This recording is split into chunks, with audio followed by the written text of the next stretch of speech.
എടാ, നിനക്കറിയോ ഇപ്പൊ എന്തിനാ പെട്ടെന്ന് ഇങ്ങനെ ഒരു മീറ്റിംഗ് എന്ന്? ഇല്ലടാ. എല്ലാവർക്കും എന്റെ വിനീതമായ നമസ്കാരം. ഇവ മിക്കവാറും ഇത് ചളവാക്കും. എടാ, കിടന്ന് പ്രസംഗിക്കാതെ കാര്യം പറ. ഐഷ്, ആ ഫ്ലോ അങ്ങ് പോയി. നീ വിളിച്ചു വരുത്തിയ കാര്യം പറ. എനിക്ക് പോയിട്ട് വേറെ പണിയുണ്ട്. വേറെ എന്ത് പണി? പോയിട്ട് ആ കമ്പ്യൂട്ടറിന്റെ മുന്നിലിരുന്ന് ഗെയിം കളിക്കാനല്ലേ? എടാ എടാ എടാ, നീ കുറച്ചു ദിവസമായി എനിക്കിട്ട് താങ്ങുന്നു. എന്റെ പൊന്ന് ജെയിംസ്, നീ കാര്യം പറയാൻ നോക്ക്.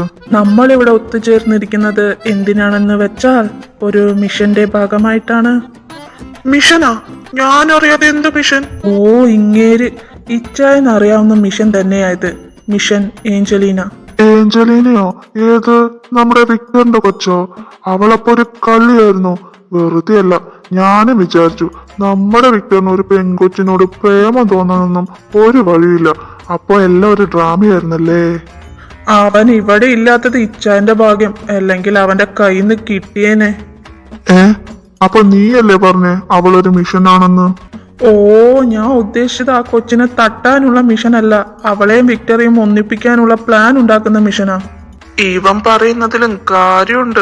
നമ്മൾ ഇതുവരെ ചെയ്ത എല്ലാ മിഷനും വെച്ച് നോക്കുമ്പോ ഇത് കുറച്ച് ഡിഫിക്കൽട്ട് മിഷനാ. അത് ശരിയാ. അപ്പൊ എല്ലാവർക്കും നമ്മൾ ഒത്തുകൂടിയ കാര്യം മനസ്സിലായല്ലോ. Mission Angelina. ഐഷ്, നീ സെയിം ഡയലോഗ് റിപ്പീറ്റ് ചെയ്ത പ്ലാൻ പറ. ഓ, അത് തന്നെയാ പറയാൻ പോന്നെ. നമുക്കെല്ലാവർക്കും അറിയാം വിക്ടറിന്റെ സ്വഭാവം. അവൻ എങ്ങനെ ഇങ്ങനെയൊരു വികാരം ഉടലെടുത്തു എന്നുള്ളത് ഇപ്പോഴും തെളിയിക്കപ്പെടാത്ത ഒരു മിസ്റ്ററിയായി അവിടെ കിടക്കുന്നു. എന്റെ ബലമായ സംശയം കുപ്പിടിന് ആരോ മാറിക്കാണും. അത് വേറെ ആർക്കെങ്കിലും ആരോ ആയിരിക്കും. ചിലപ്പോ അത് ഇവന്റെ നെഞ്ചത്തോട്ടായിരിക്കും വന്ന് വീണ്. അല്ലാതെ ഈ കാണ്ടാമൃഗത്തിന് ലവ് വരാൻ ഒരു വഴിയും ഞാൻ കാണുന്നില്ല.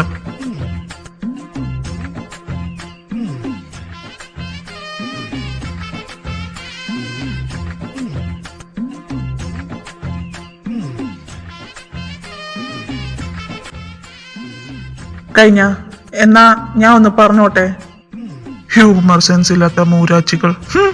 നീ പറയടാ. അപ്പൊ ഞാൻ എവിടെയാ പറഞ്ഞു നിർത്തിയത്? വിക്ടർ അല്ലേ? ഇനി അടുത്തത് നമ്മുടെ നായിക ഏഞ്ചലീന. ഒരു ശുദ്ധ പാവം, പനിനീർ പൂ പോലെ മൃദുലമായ പെൺകുട്ടി. ആ പൂവിനെയാണ് നിങ്ങൾ പറയുന്ന ആ കാണ്ടാമൃഗത്തിന്റെ കയ്യിൽ ഏൽപ്പിച്ചു കൊടുക്കേണ്ടത്. എടാ ജെയിംസേ, നിനക്കൊന്നും മര്യാദക്ക് സംസാരിച്ചൂടെ? ഇതെന്തോ സാഹിത്യ മത്സരത്തിന് ജഡ്ജായിരിക്കുന്ന ഒരു ഫീല്. ഓ, മനുഷ്യനൊന്ന് കലാപരമായി പറയാനും സമ്മതിക്കില്ല എന്ന് വെച്ചാ കലാവാസന ഇല്ലാത്ത കുറെ എണ്ണം. എടാ എടാ, നീ ഞങ്ങളെ അങ്ങനെ കൊച്ചാക്കല്ലേ. ഞങ്ങൾക്കുള്ളിലെ കലാവാസന നിനക്കറിയത്തില്ല. അത് പുറത്തെടുപ്പിക്കരുത് ഞങ്ങളെ കൊണ്ട്. ഓ, അത് എടുക്കുവോ എടുക്കാതിരിക്കുവോ എന്താന്ന് വെച്ചാ ഇപ്പൊ നമ്മൾ ടോപ്പിക്കിന്ന് തെന്നി മാറുന്നു. അല്ല, നീ ശരിക്കും എന്താ ഉദ്ദേശിക്കുന്നേ? അവരെ എങ്ങനെ ഒന്നിപ്പിക്കാനാ പ്ലാൻ? അതിലോട്ടാണ് ഞാൻ പറഞ്ഞു വന്നേ. എന്തായാലും അവന്റെ സ്വഭാവം വെച്ച് എല്ലാ സ്റ്റോറി പോലെയും റൊമാൻസ് ഒന്നും പ്രതീക്ഷിക്കാൻ പറ്റില്ല. അവൻ ആ കൊച്ചിനോടൊന്ന് ചിരിച്ച് സംസാരിച്ച അത് തന്നെ നമ്മുടെ ഏറ്റവും വലിയൊരു വിജയമായിരിക്കും. മൊത്തം ടാസ്ക് ആണല്ലോ അവനെ ചിരിപ്പിക്കുവാന്നൊക്കെ വെച്ചാ. അതൊന്നും നമ്മുടെ കയ്യിലല്ല, അതൊക്കെ ആ കൊച്ചിന്റെ കയ്യിലാ. അതിനാദ്യം അവൻ ആ കുട്ടിയോട് മര്യാദയ്ക്ക് നല്ല രീതിയിൽ സംസാരിക്കണം. 2 ദിവസം മുന്നുണ്ടായതുപോലെയാണെങ്കിൽ ഇത് ഈടെയൊന്നും സെറ്റാകില്ല. അതെന്താ? എനിക്കറിയില്ലല്ലോ.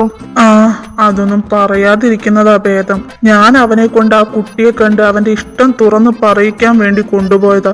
പക്ഷെ അവൻ ഒരുമാതിരി എന്തോ ഡീല് സംസാരിക്കാൻ പോയ പോലെയായിരുന്നു സംസാരിച്ച്. ആ കൊച്ചാണെങ്കിൽ അവിടെ കിടന്ന് പേടിച്ചു കരയുമായിരുന്നു. പാവം തോന്നി.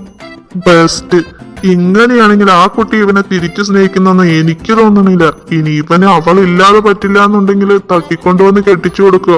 പൊന്നിച്ചായ, ആ കരുനാക്കെടുത്ത് വളയ്ക്കല്ലേ. ഇനി അവൻ എങ്ങാനും കേട്ടുകൊണ്ട് വന്നിട്ട് വേണം ചിലപ്പോ അതുപോലെ ചെയ്യാൻ. അവന്റെ ഈ സ്വഭാവത്തിന് ആ കുട്ടി ഇവനെ സ്നേഹിക്കുന്ന എനിക്ക് തോന്നുന്നില്ല. അതാണ് ഞാൻ പറഞ്ഞു വന്നത്. നമ്മൾ വേണം കാര്യങ്ങളെല്ലാം മുൻപോട്ട് കൊണ്ടുപോകാൻ. അതിനുള്ള ആദ്യത്തെ പണി ഞാൻ ഓൾറെഡി സെറ്റ് ആക്കിയിട്ടാണ് വന്നത്. എടാ ജെയിംസേ, നീ എന്ത് കുരുത്തക്കേടാടാ ഒപ്പിച്ചേ? ഇനി ഇതിനുള്ളതും ചേർത്ത് ഞങ്ങൾക്ക് അവന്റെ കയ്യിൽ നിന്ന് കിട്ടുവാടോ. ഞാൻ എന്താ ചെയ്തതെന്ന് ഇപ്പൊ ഒരു 2 മിനിറ്റിൽ അറിയാൻ പറ്റും. അവനൊന്ന് വന്നോട്ടെ. ജെയിംസ്. വന്നല്ലോ.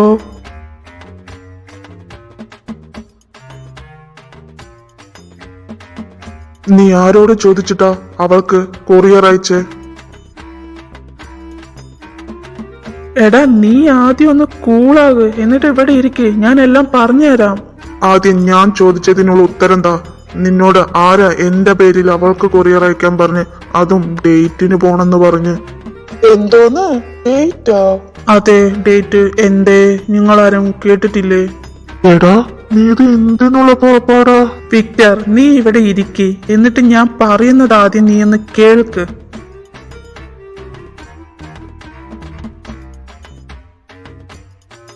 ഞാൻ നിന്റെ അനുവാദം ഇല്ലാതെ കൊറിയർ അയച്ചത് തെറ്റ് തന്നെയാ. പക്ഷെ നിനക്ക് അവളെ വേണമെങ്കിൽ അത് ചെയ്തേ പറ്റൂ. അതിന് ഞാൻ അവളോട് പറഞ്ഞല്ലോ അവൾ എന്റെയാണെന്ന്. പിന്നെ ഇതിന്റെയൊക്കെ ആവശ്യമുണ്ടോ? നീ പറഞ്ഞതൊന്നും എന്നെ കൊണ്ട് പറയിപ്പിക്കണ്ട. എടാ മാഫിയ ഡീൽ ഉറപ്പിക്കുന്ന പോലെ അത്ര എളുപ്പമല്ല ഒരു പെൺകുട്ടിയുടെ മനസ്സ് സ്വന്തമാക്കാൻ. അതിന് കുറച്ച് കഷ്ടപ്പെടേണ്ടി വരും. എനിക്ക് അങ്ങനെയൊക്കെ പറയാനേ അറിയൂ. ഞാൻ ഇങ്ങനെയാ. ഇനി ഞങ്ങളുടെ കെട്ട് കഴിഞ്ഞാലും ഞാൻ ഇങ്ങനെയൊക്കെ തന്നെ ആയിരിക്കും. ആ എന്നാ അവളെ വേറെ ആരെങ്കിലും കുത്തിക്കൊണ്ടു പോകും. അങ്ങനെ എന്തെങ്കിലും ആണെങ്കിൽ പിന്നെ അവൻ ഈ ഭൂമിയിൽ ജീവനോടെ കാണില്ല. ആ അതൊക്കെ ഒഴിവാക്കാനാ ഞാൻ ഈ പറയുന്നത് പോലെ അങ്ങ് ചെയ്താ മതി. അതിന് എനിക്ക് ഡേറ്റ് അതൊക്കെ എങ്ങനെ ചെയ്യേണ്ടെന്ന് കേട്ടുപോലും പരിചയമില്ല. പിന്നെ ഞാൻ എങ്ങനെയാ? അതിനല്ലേ ഞാനുള്ളത്. നിനക്കെല്ലാം ഞാൻ പഠിപ്പിച്ചു തരാം മോൻ. അത് അതേപടി തെറ്റാതെ ചെയ്താ മതി. ആ ഞാൻ ശ്രമിക്കാം. ഓ സമാധാനം. ഡേറ്റിന് പോകാന്ന് സമ്മതിച്ചല്ലോ, അത് മതി. ഇനി ഞാൻ പറയുന്നത് ശ്രദ്ധിച്ച് കേൾക്കണം. ഇപ്പൊ എല്ലാം മനസ്സിലായല്ലോ. ഇനി പറയാൻ പോകുന്നതാണ് ഏറ്റവും ഇമ്പോർട്ടന്റ് ആയ കാര്യം. നീ ഒരു കാരണവശാലും എന്ത് വന്നാലും ദേഷ്യപ്പെടാനേ പാടില്ല. ഒരു സ്മൈലോട് കൂടെ ആയിരിക്കണം അവളോട് സംസാരിക്കാൻ. സുഭാഷ് ഇത് നടക്കുന്ന കാര്യമൊന്നുമല്ല. അതൊന്നും ഉറപ്പു പറയാൻ പറ്റില്ല. നിനക്കറിയാലോ എനിക്ക് എന്റെ ദേഷ്യം കൺട്രോൾ ചെയ്യാൻ അറിയില്ല എന്ന്. ഇന്ന് മുതൽ നീ ഏഞ്ചൽ കൂടിയുള്ളപ്പോ ദേഷ്യം കൺട്രോൾ ചെയ്യാൻ ശ്രമിക്കണം. ആ ഇതൊക്കെ നടന്നാ മതിയായിരുന്നു. ഇതെല്ലാം നടക്കും. അതിന് ഒരു കടമ്പ കൂടി കടക്കണം. A dangerous one. അതിന് എന്തോന്നാ? എലിസബത്ത്. അതാരാ പുതിയ കഥാപാത്രം? പൂച്ചയുടെ മുഖമുള്ള ഒരു കുട്ടി പിശാച്. അവളെന്റെ കൈ കിട്ടിയാലുണ്ടല്ലോ. നിന്റെ വേദന ഇനിയും മാറിയില്ലേ ജെയിംസേ? എടാ നീ ഇത്ര മാത്രം ദേഷ്യപ്പെടാൻ ആ കൊച്ചെന്താടാ ചെയ്ത്? ഓ അതൊന്നും എന്നെ ഓർമ്മിപ്പിക്കല്ലേ എന്റെ കീഴ്ക്കാവിൽ അമ്മേ. ഞാൻ സ്വർഗം കണ്ടു.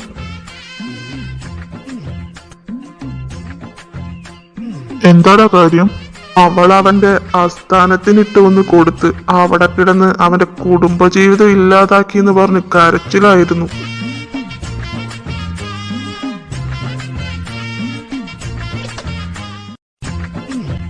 എടാ മോനെ നിനക്ക് വേദനിച്ചോടാ? നീ എന്ത് ചോദ്യമാടാ ചോദിക്കുന്നത്? അവന്റെ ദേഷ്യം കണ്ടറിയില്ലേ മൊത്തം പോയിന്ന്. നീ അതൊക്കെ വർക്കാകോ എന്തോ. ദേ ഈ ചാനാണെന്നൊന്നും ഞാൻ നോക്കില്ല, കേട്ടല്ലോ. ആ ഇനി എന്റെ പിക്കിട്ട് കയറി. നാണമില്ലല്ലോ ഒരു പെൺകുട്ടിയുടെ കയ്യിൽ നിന്ന് തൊഴിയും വാങ്ങിച്ചിട്ട് വരാൻ. നിന്നെ ആരാടാ പിടിച്ച് മാഫിയാക്കിയേ? കഴിഞ്ഞ എനിക്കിട്ടുണ്ടാക്കിയത് കഴിഞ്ഞ. എന്നാ എനിക്കിനി ബാക്കി പ്ലാൻ പറയായിരുന്നു. അതിനി പ്ലാൻ ഒന്നും വേണ്ട. ഞങ്ങള് തിരിച്ചു വരുന്നത് വരെ നീ അവളെ അവിടെ തടഞ്ഞു വെച്ചാ മതി. ഞാനോ? അതൊന്നും ശരിയായില്ല. അതൊക്കെ ശരിയാകും. നീ വേഗം പോയി റെഡിയാകും. കർത്താവേ അവസാനം എനിക്ക് തന്നെ പണി കിട്ടിയല്ലോ. എടാ നീ സൂക്ഷിച്ചൊക്കെ ഒന്ന് നിക്കണേ. വേണമെങ്കിൽ സേഫ്റ്റി പ്രിക്കോഷൻ എടുത്തോ. ഇന്നവൾക്ക് ഞാൻ ആരാണെന്ന് കാണിച്ചു കൊടുക്കും. അവളെ നോവിച്ചു വിട്ടതേ ഒരു മൂർഖനെയാ. ഇനി പറഞ്ഞിട്ട് കാര്യമില്ല, എല്ലാം പോയില്ലേ. ഇങ്ങേര് സമ്മതിക്കൂല.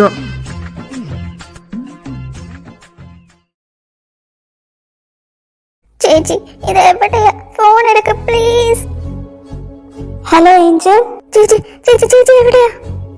എന്താടാ എന്ത് പറ്റി? നീ എന്തിനാ കരയുന്നത്? ചേച്ചി എവിടെയാ? ഒന്ന് വേഗം വാ. ഞാൻ സൂപ്പർ മാർക്കറ്റിലാ. നീ കരയാതെ, ഞാൻ എന്താ വരാം. കർത്താവേ എന്തിനെന്നിങ്ങനെ പരീക്ഷിക്കുന്നത്? ഞാൻ എന്ത് തെറ്റ് ചെയ്തിട്ട?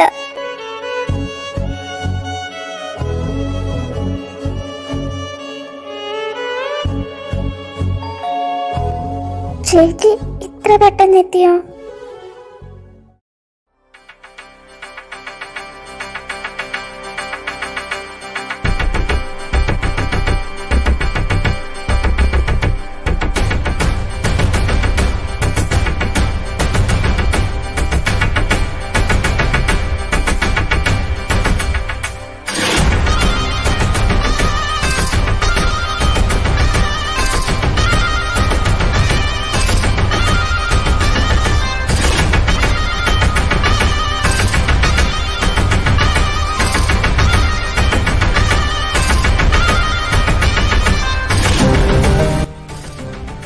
ഏഞ്ചൽ, വീട്ടിലോട്ട് ആദ്യമായി വരുന്ന ഒരാളോട് ഇങ്ങനെയാണോ ബിഹേവ് ചെയ്യുക?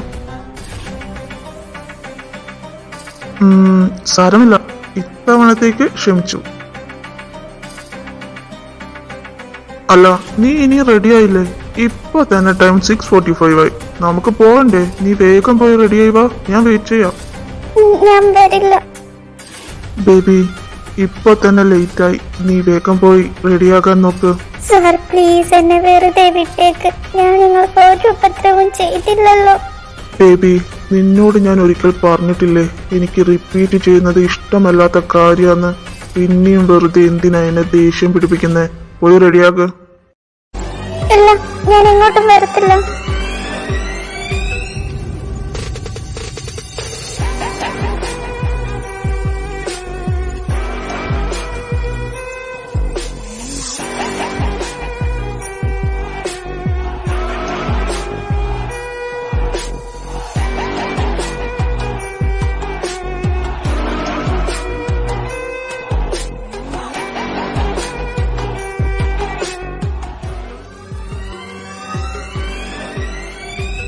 ഞാൻ ആദ്യമേ പറഞ്ഞതല്ലേ, എന്നെ എതിർത്ത് സംസാരിക്കുന്നതോ ഞാൻ പറയുന്നത് അനുസരിക്കാതിരിക്കുന്നതോ എനിക്ക് ഇഷ്ടമല്ലാന്ന്.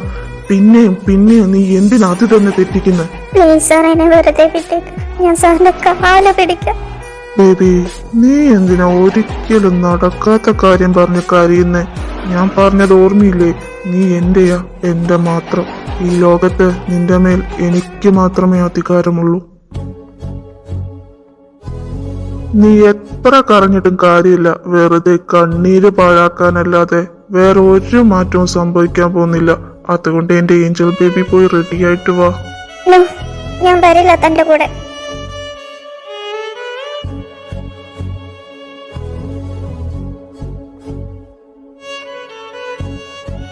ഇത്രയും നേരം എന്റെ ദേഷ്യം എങ്ങനെ കൺട്രോൾ ചെയ്തെന്ന് എനിക്ക് തന്നെ അറിയില്ല.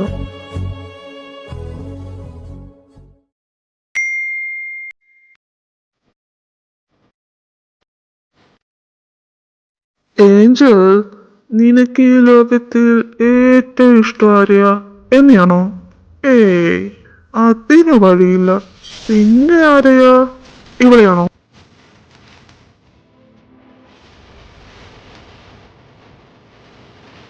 ചേച്ചി ചേച്ചി പ്ലീസ് എന്റെ ചേച്ചി ഒന്നും ചെയ്യല്ലേ. പ്ലീസ് എന്റെ ചേച്ചി വെറുതെ വിട്ടേക്ക് പ്ലീസ്. പിന്നെന്താ, വെറുതെ വിട്ടേക്ക. പക്ഷേ നീ ഞാൻ പറഞ്ഞതനുസരിക്കണം. ഡീലാണോ?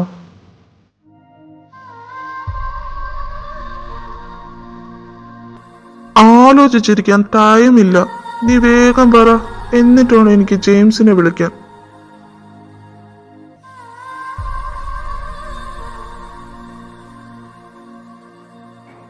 എനിക്ക് സമ്മതം താൻ പറയുന്നത് അനുസരിക്കാൻ. ഗുഡ് ഗേൾ, എന്നാ വേഗം പോയി റെഡി ആയിട്ട് വാ.